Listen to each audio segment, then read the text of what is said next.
Hi! Welcome back to my channel. It's me Divya. ఈరోజు rice recipe వచ్చేసరికి palak sweet corn rice recipe అనమాట. చాలా బావుంటుంది. లంచ్ బాక్స్‌లోకైతే ఏం సైడ్ డిష్ లేకుండా ఈ రైస్‌తోనే తినేయొచ్చనమాట. అంత సూపర్‌గా ఉంటుంది. చేసుకోవటం కూడా చాలా సింపుల్‌గా చేసేసుకోవచ్చు. ముందుగా రెసిపీలోకొచ్చేస్తే స్టవ్ వెలిగించుకొని ఇలాగ రైస్ కుక్ అయ్యే గిన్నెని పెట్టేసుకొని, లేదంటే ఇదే ప్రాసెస్ మీరు ప్రెషర్ కుక్కర్‌లో కూడా చేసుకోవచ్చనమాట. ఒక 3 టేబుల్ స్పూన్స్ వరకు ఆయిల్ వేసుకొని దీంట్లోనే 1 టేబుల్ స్పూన్ వరకు గీని కూడా యాడ్ చేసుకొని, ఇదంతా కొంచెం కరిగిన తర్వాత దీంట్లో ఒక హాఫ్ టీ స్పూన్ షాజీరా, చెక్క, లవంగం, బిర్యానీ ఆకు కూడా వేసుకోవాలి. షాజీరా లేకపోతే జీలకర్ర కూడా వేసుకోవచ్చు. మంచి డైజెషన్ అవ్వడానికి ఈ మాత్రం మసాలా వేసుకుంటే సరిపోతుంది. ఎక్కువ స్పైస్ లేకుండా టేస్ట్ అయితే బావుంటుందనమాట. ఇలాగ ఒక మీడియం సైజు ఆనియన్‌ని కూడా కట్ చేసుకొని, ఇవి కూడా వేసుకొని మీడియం ఫ్లేమ్‌లో పెట్టుకొని ఆనియన్ అంతా మంచిగా ఫ్రై అయ్యేంత వరకు కూడా ఈ విధంగా మిక్స్ చేసుకుంటూ ఫ్రై చేసుకోవాలి. నిజంగా రోజు లంచ్ బాక్స్‌లోకి ఏం చేయాలనే వాళ్ళందరికి కూడా ఈ రెసిపీస్ బాగా నచ్చుతున్నాయన్నమాట.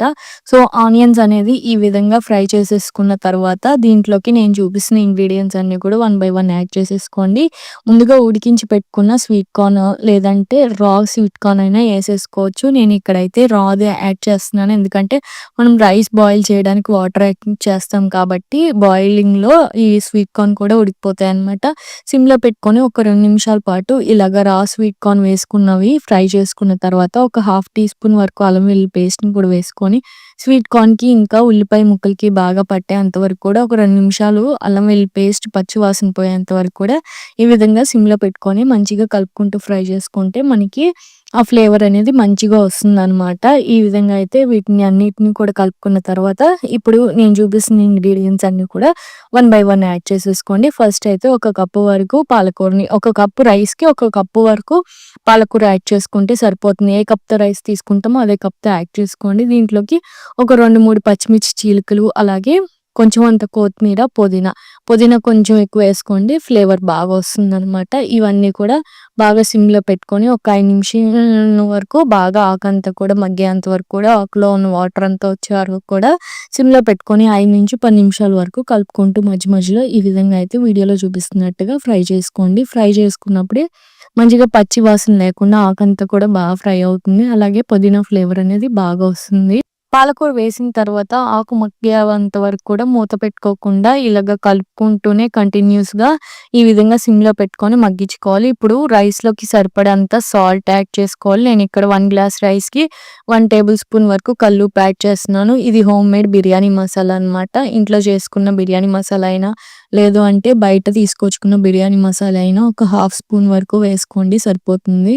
ఇదంతా కూడా బాగా మిక్స్ అయ్యేంత వరకు కూడా ఈ విధంగా ఒక 2 నిమిషాల పాటు మసాలా అంతా కూడా ఆకుకూరకి పట్టేలాగా ఈ విధంగా అయితే మిక్స్ చేసుకుంటే చాలా సింపుల్‌గా, క్విక్‌గా అయిపోతుంది. ఒకళ్ళు ప్రెషర్ కుక్కర్‌లో చేసుకుంటున్నా కూడా same as it is process అయితే ఫాలో అయిపోండి. ప్రెషర్ కుక్కర్‌లో కూడా ఇదే ప్రాసెస్‌లో ఫాలో అయిపోయి రైస్ వేసేసుకొని విజిల్స్ పెట్టుకుంటే సరిపోతుందనమాట. ఈ విధంగా ఫ్రై చేసుకున్నాక ఆకు చూసారా మంచిగా ఫ్రై అయిందనమాట. ఇప్పుడు దీంట్లోకి నేను పాలకూరలో ఉన్న వాటర్ కూడా ఇలాగ ఊరుతుందనమాట. ఆకు మగ్గే కొంది బాగా. ఇప్పుడు నేను 1 గ్లాస్‌కి 1 ½ గ్లాస్ వరకు వాటర్ యాడ్ చేస్తున్నాను.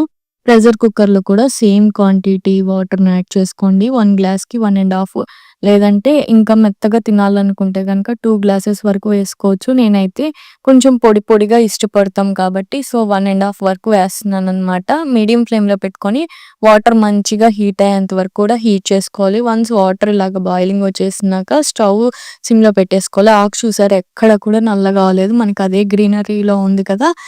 ఇప్పుడు ఒక హాఫ్ అన్ అవర్ పాటు నానబెట్టుకున్న రైస్‌ని 2 సార్లు శుభ్రంగా కడుక్కొని వాటర్ ఏం లేకుండా ఈ విధంగా రైస్‌ని అనేది యాడ్ చేసేసుకోవాలి. ప్రెషర్ కుక్కర్‌లో కూడా ఇలాగే యాడ్ చేసేసుకోండి.